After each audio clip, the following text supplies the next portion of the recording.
The Mariners lost the first game of the road trip in Baltimore, 2-1. We're going to talk about what happened in this series and what we need to see out of the Mariners moving forward. And by that, I mean we're going to talk about some moves that we think they may need to make, whether that be bringing somebody up, sending some guys down. We're going to break all that down, as well as the return of J.P. Crawford in the beginning of this New York Yankees series. And that's what we're going to wrap it up with, is breaking down the pitching matchups for this New York Yankees series and what we expect to see. Thank you guys so much for watching episode 88 of the Hit It Here podcast, the Brennan Nakagawa episode of the podcast, and I'm here with Joe. Joe, how are you? I am feeling good. I'm glad I did not lose my voice over the weekend at a Luke Combs concert. So maybe I didn't go hard enough, but I was reserving my energy for certain songs, and he didn't play Long Neck until the very end of the night. So I was able to just go crazy at the very last part of the show. Yeah, he played Hurricane. He played like a 10-year-old song. Honestly, if I would have gone to the concert, I would have bet that he would have played the song you sang, Long Neck, Ice Cold Beer. Yeah. And if I was to have made that bet, Joe, I would have done it on Bet Online. You would have won as well. Thank you to Bet Online for being the sponsor for the Hit It Here podcast. Bet Online is your #1 source for all your summer sports this season, from MLB, golf, NBA, and NHL playoffs. All the latest stats, news, and scores will be available to you to follow your favorite teams on Bet Online. Get the latest odds and lines, including the latest team matchups, player props, and odds on just about every sport out there. Head to the website today or use your mobile device to get in on the action. Bet Online, where the game starts. Unfortunately for the Mariners, Game 1 got off to just about the worst start it could after a high note. Scored in the first inning, the Seattle Mariners offense did. And then the Orioles dropped the 5 spot. And a costly error, throwing error from Dylan Moore. Could it have been less than 5? Maybe. It doesn't matter. The Orioles had Miller's number, it felt like, in that first inning. And good for Bryce Miller, though, the rest of this start to eat as many innings as he could to allow the bullpen to be in, I guess, a competitive state for the rest of the games going forward. Because if he only gets to 3, this game could have ended up even worse than it already did. But Golden Game 1, Mariners lose 9-2. Is there really much? I don't know. What positives can we take from this game, or is really the biggest one the fact that Miller ate 5 1/3 after giving up 5 in the first inning? That is, I think, the biggest positive. Yeah, because you look at, again, this Orioles offense is just incredible. One of the best in baseball. No way around it. Gunnar Henderson's going to win the MVP. Adley Rutschman's. He's the odds-on favorite, I would assume, after this series. Or maybe that's our bias, just seeing him hit homers. But yeah, and if I was to place a bet, anyway, sorry, I just blacked out for 30 seconds. Just so 9-2 here. Dylan Moore, 2 for 4 in this game, with a home run. Cool. That thing was smashed too. True. You got to hit it a long way to left field nowadays. In Camden Yards, Mitch Garver went 1 for 4. Cal 2 for 4. Overall, I'm not too upset that the Mariners lost this series, because frankly, the Orioles are that good, and this road trip is going to be that way for at least the first 2 series, if not even the third. So. I'm not too upset. I'm glad that they didn't get swept. That's what I said going into this series and the next one. Don't get swept, and they didn't. And they were able to make a big comeback, Joe, in Game 2. Yeah, the probable pitcher, Grayson Rodriguez, getting activated off the injured list. Look, I was just looking at the previous turn through the rotation. Grayson Rodriguez didn't cross my mind. Ended up no-hitting the Mariners through, 5 innings? Yes? Yeah, we forgot to mention a big positive from Game 1 was Julio robbing that home run from Anthony Santander. Oh, good point. That was pretty cool. Yeah. Big fan of that. Second time he's done it to him in as many years. Julio defensively in center field has just been really good. And I think offensively through this series, he had multi-hit games every single time, in every single game, I think. Went 2 for 5 in the final. 1 hit in the first game. Was it only 1? You count the home run robbery as that was a hit. Okay. As a hit, if we really want to get picky. Got it. Okay. But Julio 2 for 5 in the second game, did strike out 3 times, but he scored from first, right, on Cal's double late in the game. It was a battling game. Mariners got down early. Castillo, I think, pitched pretty well considering everything. Kept the Mariners in the game only down by 2. Mariners put up 2 in each of the 7th and the 8th, turning it over to the bullpen. And Spire did what he needed to do. Didn't allow anything crazy to happen. I mean, hitting a walk, it's not perfect, but like nothing else really happened. Stanek gets the job done. Trent Thornton, you tweeted a funny thing. Me and the goggles looking like Trent Thornton. Trent Thornton coming at you. I meant to tweet it when he came in, and I totally forgot. And then it was after he pitched. I'm like, shoot, I'm gonna tweet it anyway. I mean, it was a good inning from him. Like I saw Mariners Twitter admin posted like the reactions of Stanek and Thornton both like finishing their inning, which was great. And then Munoz obviously comes in, closes out the ninth. I audibly said a couple curse words when Gunnar Henderson hit the home run. I was a little upset. Glad no one was on. Glad we got the 2-run lead there, but he does finish the job, gets the save, wins the game, makes the series tied going into the rubber match. You said don't get swept. That's all you can do. Like, just like this team, the Orioles, yes, they are better than the Mariners. Like, by and large. Offensively, it's not close. Pitching is reasonably close, I would say. And they got the job done, fought back. Looked like maybe they would be able to hold the Orioles offense to a little bit less than the first game. Thought maybe it would carry over into the third game, Colton, if you're ready to go there. But it wasn't as pretty as the second game. Let me mention, at least for game 2 here, that Dylan Moore, another big game for him. And he was the one who drove in that insurance run as well. Mm-hmm. Dude has been on fire. And as we get a little bit further on in the podcast, we'll talk about JP coming back. Dylan Moore has to stay in this lineup. Yeah. Some way, somehow, you have to keep him in the lineup. I think that we've seen other guys in the lineup start to slow down. Rojas has slowed down a little bit. Yeah. Ever since he kind of had to take over the past few weeks since Polanco went down. But I mean, Cal continues to hit. Luke Raley's been incredibly hot right now, Joe, including his 3-hit game in game 3. Unfortunately, it sounds like neither of us really got to watch this game. Correct. So I'm not going to say, we can talk about this easily. But looking just at the stats here, Julio 2 for 4, Cal 1 for 4, Luke Raley 3 for 4, Mitch Haniger 1 for 4. Let's see here. Debo did go over, but had 2 walks and a run.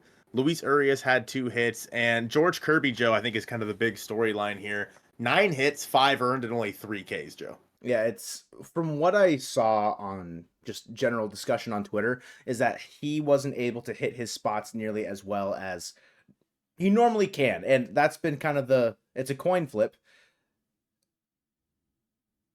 whether or not George is going to have a good outing based on his ability to stay on the corners, live on the edges, and not eke out over the middle of the plate.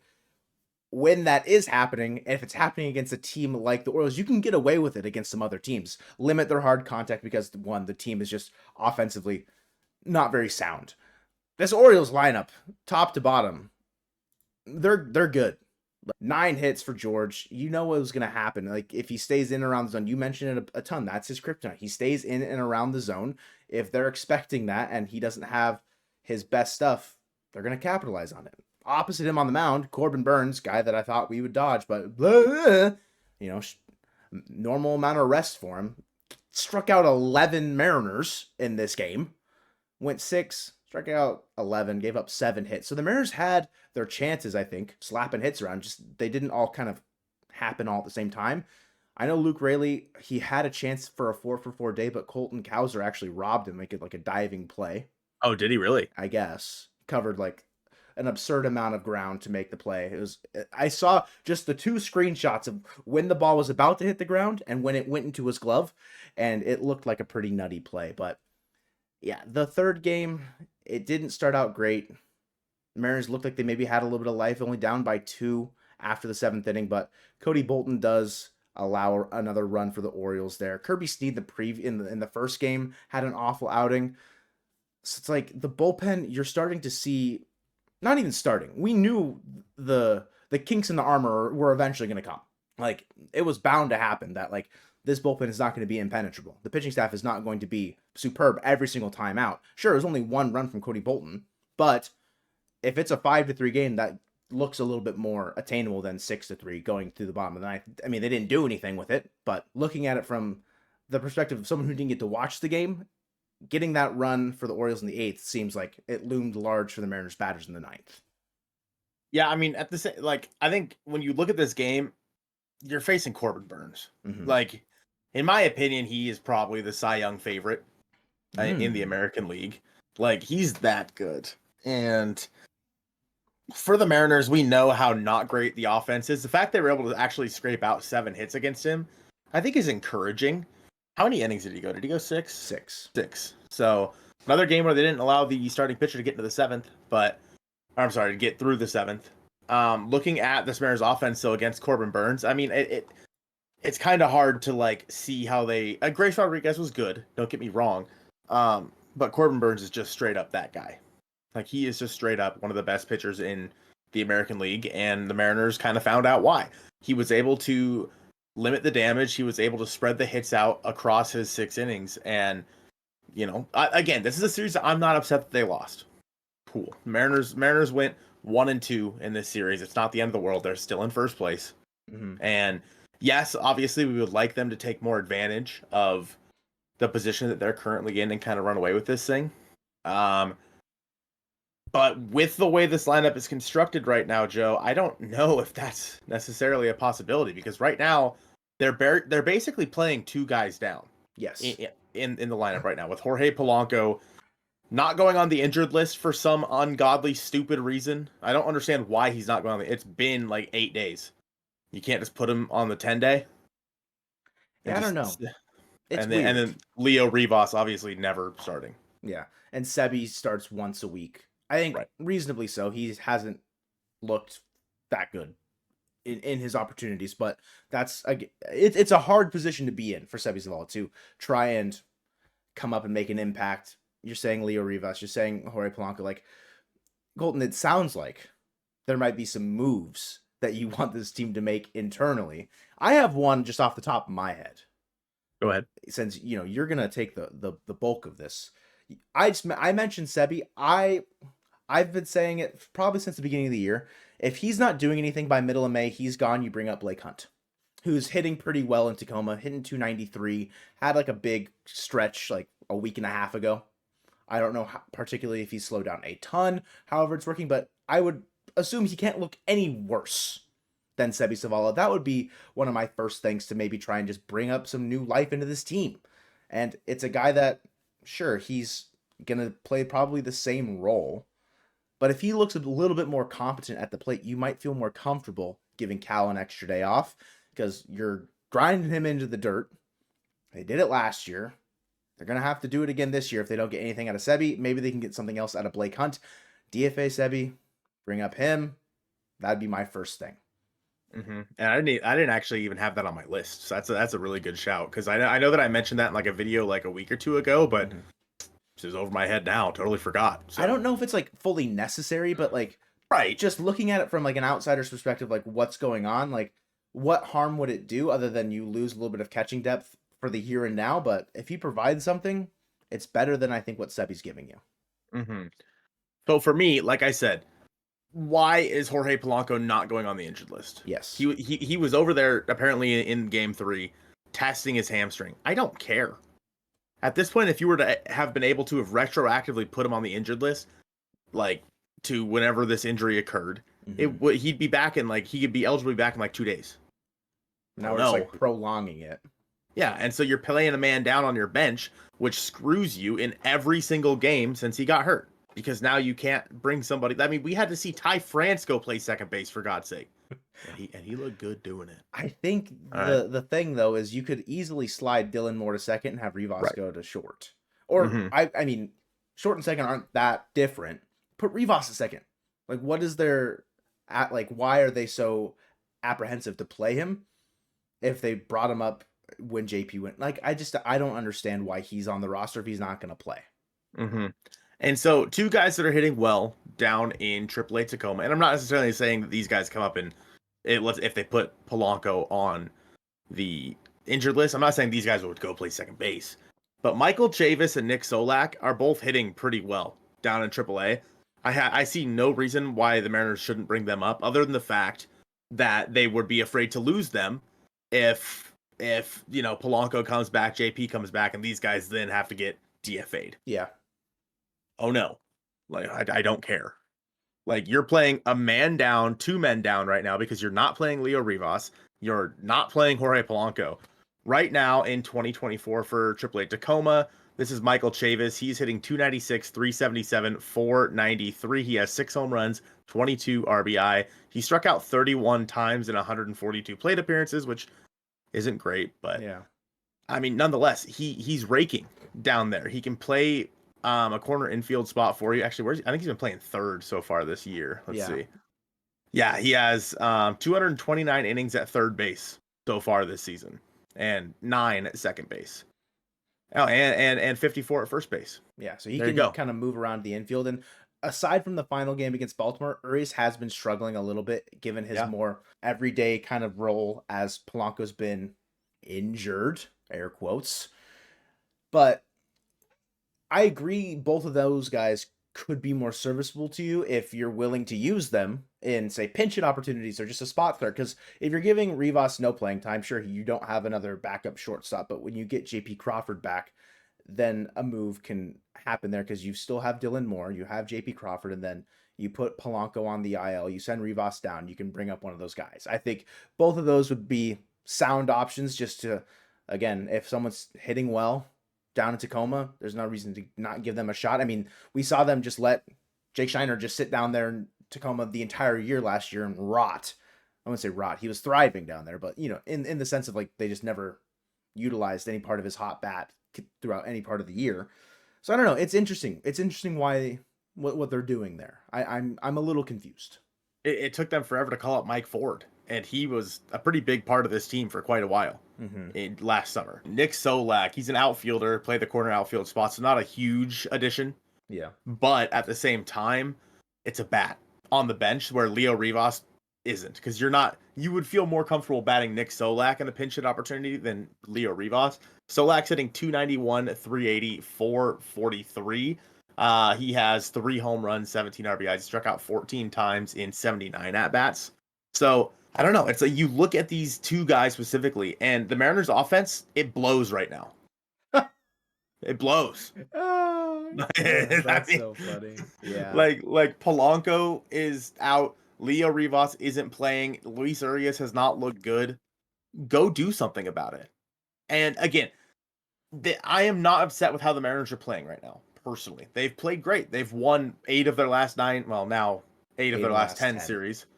And like, I'm not upset about that at all. I'm simply saying that there are changes that can be made on the fringes of this team that could help.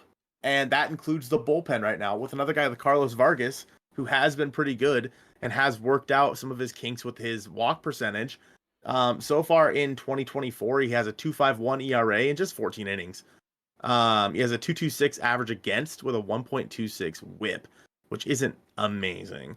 But his walks per 9 are down to 3.77, down from 6.8 last year. His career is 4.57, so he's down basically a walk a game, or a walk every 9 innings right now. And he's striking out basically striking out 5 per 9, which isn't amazing. So the ball's getting put in play against him, but clearly he's doing something right. And I think that, especially when you're in the PCL, like having numbers like that's pretty solid. With how this Mariners bullpen is struggling right now and how it looks like they need to add somebody else, bringing up Carlos Vargas, why not? What do you have to lose? Like, do you feel better right now throwing Cody Bolton? The 3 expendables are Cody Bolton, Edward Bizardo, and Kirby Snead. Snead goes when Saucedo comes back.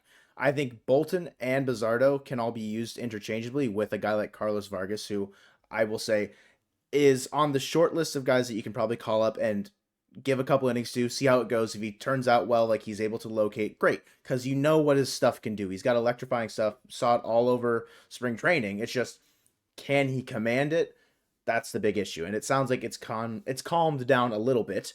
Another guy that was in a similar vein to Cody Bolton was Colin Snyder, who went on the injured list earlier in the year.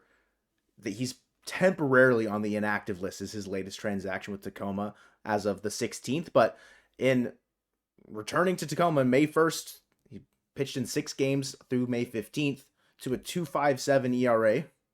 All of May, 7 innings. Like, it's something. It's not great. Like, they're not these guys that are going to blow us out of the water. We're not like trying to get on the hype train like we were last year with like fiending over Prelander being stuck down in Arkansas.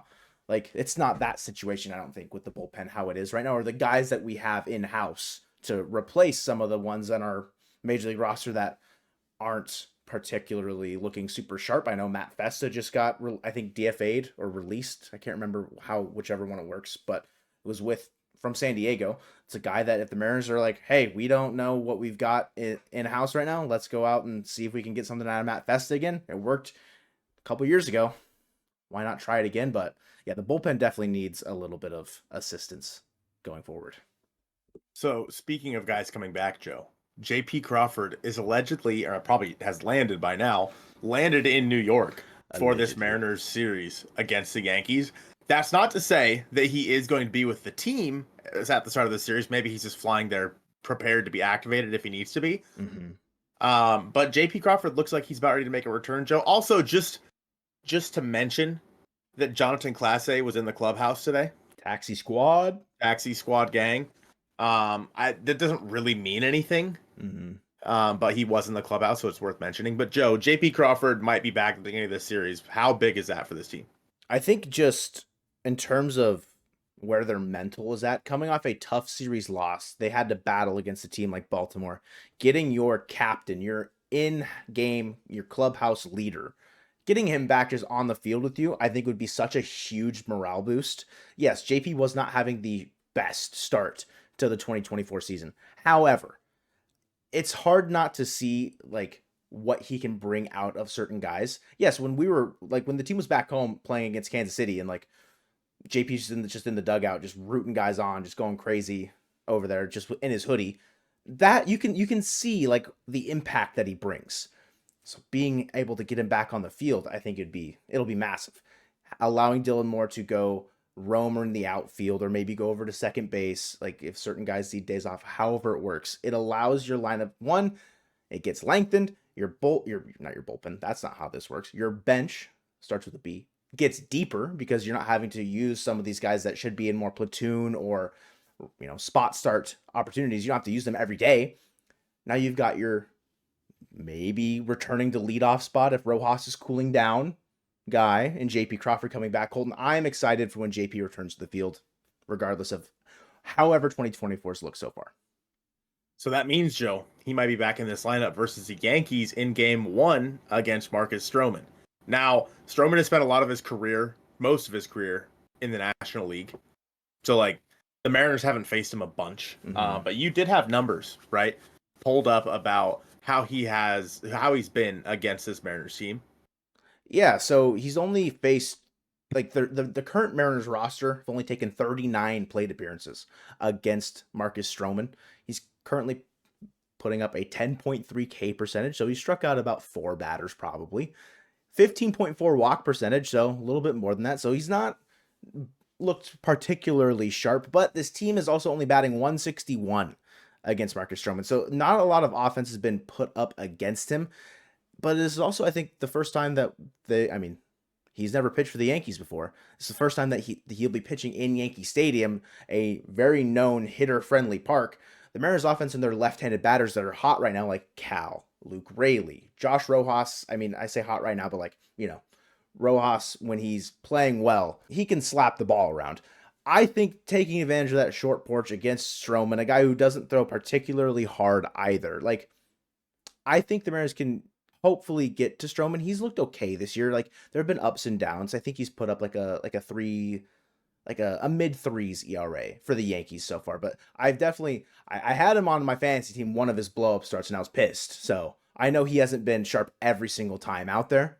But opposite him, Colton, is Logan Gilbert, the stopper, I would say, for the Mariners rotation for a large part of this year. Are you showing off your red hues? Oh, talking about your ace, Logan Gilbert. That's right. Your ace. Your Cy Young for the Mariners. 59 plate appearances against the current Yankees roster. 23.7 strikeout percentage. So basically a little bit more than double what Stroman's done. We know Logan Gilbert's, his quality of pitching. We know what he's able to do. A 15.3 walk percentage. So it's not great, but I would assume realistically, maybe some of those walks came earlier in his career before he became also a say no to walks kind of guy like George Kirby. And a 245 average for this current Yankees roster against Logan Gilbert. So hitting a little bit better, but that's I think to be expected, honestly, because this Yankees team, Colton, they're we felt like we were facing the best team in the American League against Baltimore. Yeah, they're coming off the heels of facing the White Sox. This Yankees team, yeah, they swept them. Yeah, they're currently putting up the highest WRC plus in the American League at 122. They don't strike out a ton. They're hitting homers because, of course, Judge and Juan Soto are going crazy, both putting up WRC pluses for themselves individually of 170 plus, like 170 and above. The Mariners, again, if they are not able to limit the offensive opportunities for this Yankees lineup, I fear that it may be a similar outcome to the Orioles series, Colton. And again, just don't get swept. Especially in a 4-game. Don't get mopped. Yeah, don't get mopped, for the love of God. Please at least win one. Ideally, you take the series, but if you split the series, I'm not mad. I'm not mad. But Volpe has been great at the top of that lineup. Juan Soto's hitting 311. Juan Soto, I think right now, but you're basically facing 1A and 1B with Gunnar Henderson and Juan Soto in back-to-back series for the AL MVP right now. Yeah, Like, I mean, Judge is also right there. Yeah. Like, as far as average, it's a little bit lower, but I mean, 13 homers, 32 RBI. Like, both those guys, it's an insane 1-2 punch after you said Volpe. He's played great so far this year, and then you have to face Soto and Judge. It's just a nightmare. And Verdugo's been all right for them. Giancarlo Stanton's picked it up quite a bit. He's hitting the ball incredibly hard right now. He's punishing baseballs. Logan Gilbert the Mariners pitching staff as a whole is going to have their work cut out for them. In terms of games that I feel the most comfortable in, I mean, it's hard to not pick the game where Logan's starting in game 1. I think that he is going to have a hell of a time. Juan Soto, I mean, he's just on another planet right now compared to even how he was last year. He is in his walk year. He's going to get an absolute bag. Aaron Judge got a bag from the Yankees. And I think that, like you said also, Joe, that this team is top in the AL in ERA as well, right? Yeah, I'm pretty sure. Not even the AL. I just think in all of baseball. Oh, all of baseball? Yeah, pitching ERA as a whole, they've got, I think, a 2.83, a 2.81 ERA. So, yeah, I mean, Clay Holmes, I still don't think's given up a run. The Yankees have the second most wins in all of baseball behind the Phillies. Nice. Yeah, this is going to be an incredibly hard series for this Mariners team. And I think that, again, coming off the heels, I love that you have to play the two best teams in the American League back-to-back. Thanks, schedule makers. Thanks, Thank you. Appreciate it, weird man. And that's a good reference. That's a good reference. And so I think that going into game 2, Joe, what are we looking at for a pitching matchup? Because I want to throw up already. It's actually, it's okay, I think. Brian Wu, who's looked great in his first 2 outings, it's a very hostile environment for him to go into against the Yankees, but Brian Wu versus Clark Schmidt, 2 young starting pitchers for their teams. Do I say I give the favor to Brian Wu as far as like pitching talent goes? Like maybe. I mean, Clark Schmidt's got a 2.49 ERA, 55 strikeouts. He's 5-1 on the year. This Yankees team is just clicking on all cylinders. If Brian Wu can go in there and do what he's done in his 2 starts so far and limit runs for the other team, give the Mariners a chance to win by keeping the game close, I have good faith that it's not going to be as worrisome, I think, for Brian Wu. Like, I'm not, because you've seen him go into certain environments before when he got ambushed by the Rangers in his career, his debut. That's the word. His debut got ambushed. Bryce Miller got ambushed by the Orioles last time out. Like, I'm just hoping he doesn't drop 6 in the first inning. And even with the limited opportunities, I think both pitchers have seen these lineups. I have, for whatever reason, I've got a little bit more trust in game 2 compared to maybe game 3. And maybe it's just because we recently saw Bryce Miller get shelled by the Baltimore Orioles. But it's Miller versus your favorite Yankees pitcher, Nasty Nestor. He's been okay this year. I think out of the 5 currently in the rotation, it's like who's going to get replaced when Garrett Cole comes back. I don't want to say Nestor, but he hasn't been the greatest out of, like, comparatively. Like, looking at Clark Schmidt's pitched better, Luis Gil's pitched better, so it's like, it's tough to say. But Bryce Miller, 3-4 in the year, a 3.08 ERA, even with a rough outing against Baltimore, still a low 3 ERA. Bryce Miller's been very, very good, very effective in 2024. You just hope that he's limiting the hard contact. You're hoping that he can avoid the big boppers in the Yankees lineup. And it'll be a lefty on the mound. The Mariners will be deploying their right-handed lineup. I don't want to talk about Miller's current stats versus the Yankees roster because it's 13 plate appearances. He hasn't struck out any of the batters currently. And they're batting .417. So, yeah. Nothing. All right, listen. I think Nestor Cortez is fun. Okay, I think that he's a fun guy, like a mushroom. And I think that he is an okay pitcher-ish.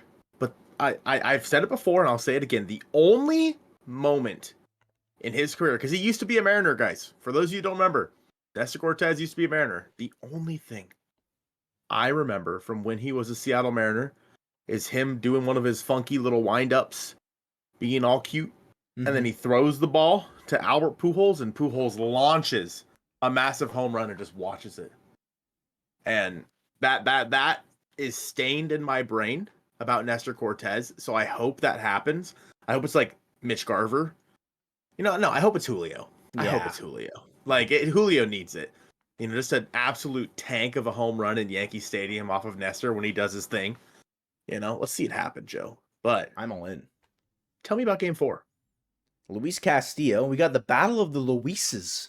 Luis Castillo versus Luis Gil. 110 plate appearances for Castillo against this current Yankees roster. Makes sense. The most tenured Mariner. Most tenured pitching-wise. A 21.8 K percentage in those plate appearances. A 16.4 walk percentage, so not super sharp there. But the Yankees only batting 156, so that's pretty gosh darn solid in my opinion. I think that given how Castillo pitched against the Orioles, we saw Castillo make what is his Mariners debut against the Yankees, right? Well done. Go into Yankee Stadium. After he had just been there with the Reds previously, and in his start before that. Gave him the what for. No reason for me to believe that Castillo can't go do that again. Yes, the Yankees team is much different than it was 2 years ago. Juan Soto is there, terrorizing starting pitchers. Castillo, I hope that he is able to go in there and get the job done, keep this game close. Luis Gil's looked great this year. He has been exceptionally sharp. He's pitching to a 2.39 ERA. He's 5-1, 62 strikeouts. The win-loss, very easy when you're the winningest team in the American League. I don't want to say easy, but the team itself is clicking on all cylinders. There's a reason why we're looking at our 4-5 ace with a 3.28 ERA compared to the 5-1 2.39 ERA. There's differences there between the quality of team. 25-22 for the Mariners record, 33-15 for the Yankees. They're ahead of us, just like the Orioles were. The Mariners have their work cut out for them. You said don't get swept, mopped.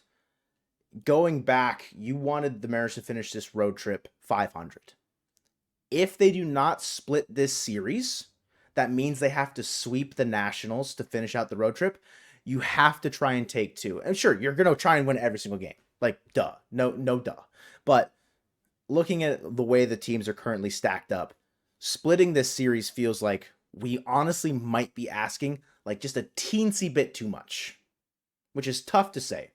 We couldn't split against the Twins. Are they going to be able to do that against the Yankees in Yankee Stadium? The Mariners are going to have their chances in this series. They absolutely are going to have their chances. It's just, can they take advantage of it? And we've seen them time and time again not take advantage of bases loaded, no outs, or runner in scoring position, not moving the guy over, or what have you. And the fundamentals sometimes escape this baseball team, and it's very frustrating to watch, but they have been better recently in terms of those moments and coming through when they need to. We've seen life out of this offense recently. That's not to say they're not going to have a tough time in Yankee Stadium, but we saw, for example, Bryce Miller, we saw him shut down the Atlanta Braves offense that I would argue is better than this Yankees offense. On paper. The Braves pitching is not, in my opinion. But offensively, I think they are better than, on paper, than the Yankees offense. Overall, I still think that just don't get mopped. That's all I care about. I don't care about anything. Just don't get mopped. I mean, if you come home on a losing road trip, I don't even care at this point. Just don't embarrass us as Mariners fans, please. Thanks. The schedule Appreciate does it. look a lot lighter when we get into June. And even if the schedule has been tough, or maybe tougher than some of the other better teams in baseball, Colton, this team is still, I guess, staying afloat. We're top of the division. We're doing better than staying afloat. Once the schedule gets a little bit easier in June, I think there's room for this team to grow. And we talked about some moves in-house, Colton, earlier. You also made a video, though, about some moves out of house, I guess. And that's in the center of your screen right now. Colton, should they go watch it? I think they probably should, Joe. This team needs help. Go watch who I think could help this team. Thank you guys so much for watching episode 88 of the Hit It Here podcast, presented by Bet Online, the mini Galen episode of the podcast, and go Mariners.